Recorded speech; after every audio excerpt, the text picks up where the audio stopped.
What's up guys, it's Carl, and today I'm going to bore you into sleep by methodically talking about all of the pulse-pounding, adrenaline-filled excitement that comes from pretending to be a bush for 3 hours while you wait for the enemy patrol to walk into the kill zone. Buckle up, today we're talking about ambushes. Alright, so standard issue Carl disclaimer here. This is mostly just going to be stuff I've picked up on playing Airsoft for a really long time. Some of it is based on actual military doctrine, but if you think it's wrong, honestly, don't screech me, I don't really care.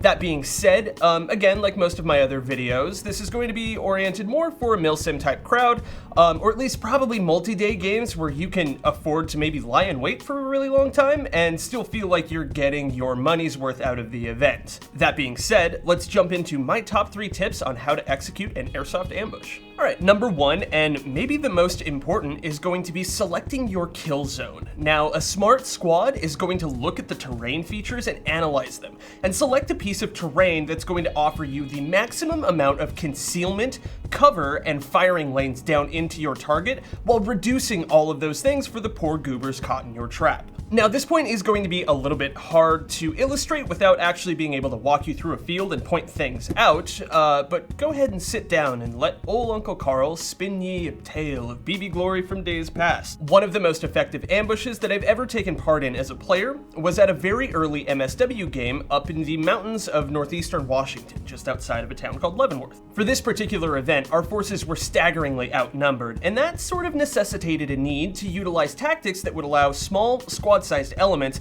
to punch upwards at much larger elements without incurring much loss. Now, obviously, we didn't want to get into any kind of sustained slugfight with a numerically superior force, so we kind of had to do this stuff. And that is where the ambush comes in. To level the playing field, we intentionally chose our kill zone as a dirt intersection with a route that led directly back to the main NATO patrol base. For this event, we were Russian. Now, the road itself wasn't very wide and had steep slopes and thick woods to either side of it, thereby limiting the amount of enemy players that conceivably we'd have to deal with at once, as they'd be forced to maneuver this road in a column. Additionally, steep slopes with really loose dirt and a lot of foliage and trees on top of either side of the intersection created a vertical advantage for us and allowed us to stay concealed, and we had excellent lanes to fire down into that choke point that we had designated as our kill zone. As I hope you can see from these photos, the steep slope provide that verticality that I'm talking about that would make a counterattack from the enemy extremely unlikely, as breaking an ambush while fighting uphill is super difficult to pull off. The main idea here is that a few simple conscious choices about where we were going to fight allowed us to negate the enemy's superior strength, and as a result, I believe a 6 or 7 man squad element, us, was able to effectively engage and kill most of a 40-man platoon.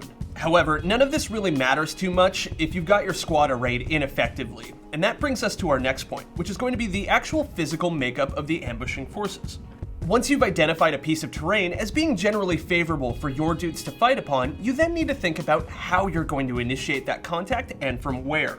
Unfortunately, we still have a ways to go when it comes to anything in the realm of effective Airsoft anti-personnel mines, but one of my favorite and honestly most brutal real-world military ambush tactics that is applicable in a sort of roundabout way would be using machine guns and rifle fire to force the enemy into a pre-selected position. So you would identify cover that when you start shooting at them, you think that they're most likely to head towards. Once you've got them in that cover, you would have claymores in the trees above that position, angled downwards, and once you've got them in there, you detonate that to probably pretty devastating effects. And although we don't really have anything like an effective Airsoft claymore just yet, we can take that same type of thinking about forcing the enemy into a position that you want them to be in and apply it to the Airsoft ambush. Now, ambushes are generally going to be kind of an advanced maneuver to pull off, and they are going to require a lot of coordination. So you do need essentially every advantage that you can afford your squad in the first few seconds of that fight.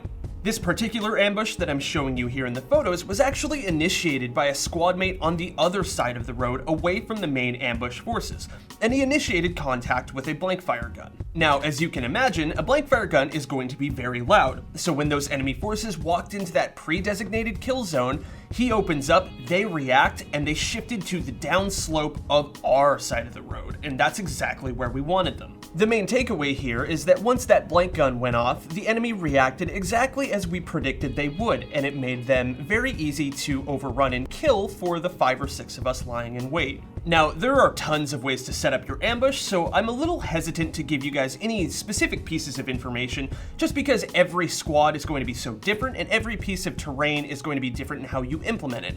However, perhaps more important than your actual plan for the ambush itself is going to be your ability to adapt that plan when it doesn't maybe go the way that you think it will.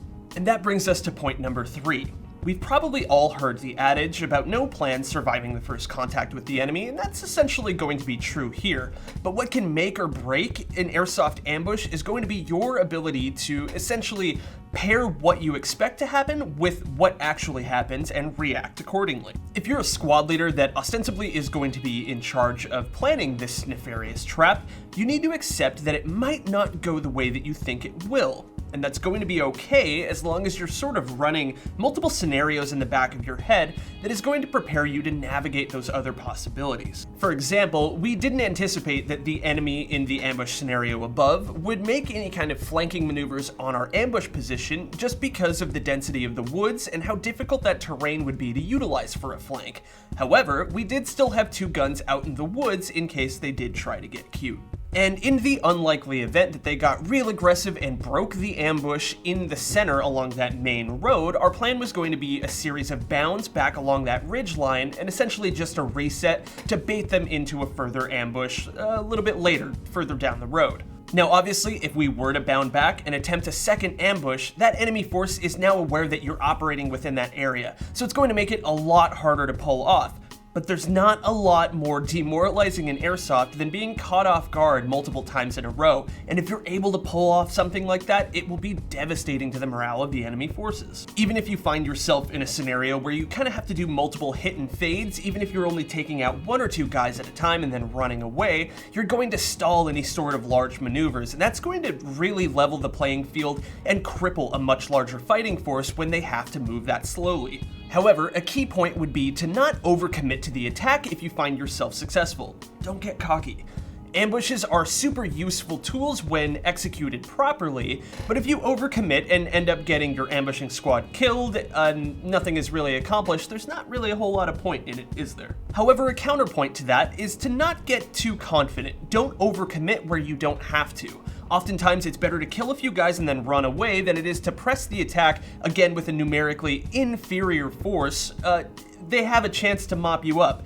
And if all you do is end up trading kills while wiping your squad, it's not really much of a useful maneuver now, is it? The key takeaway here is that you need to know when to press the attack, when to run the hell away, and you also need to have a few pre-designated reaction plans that your squad is aware of beforehand. And all of these things combined are going to make the success of your ambush that much more likely.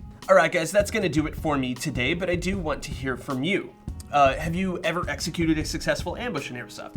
What do you think made it successful?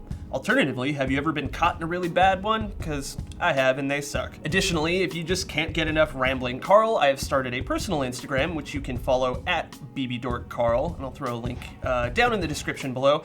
And I'm going to be at Hill559 for the Uprising game this weekend, so come say hi. I'm Carl, this is GITV, and I will see you.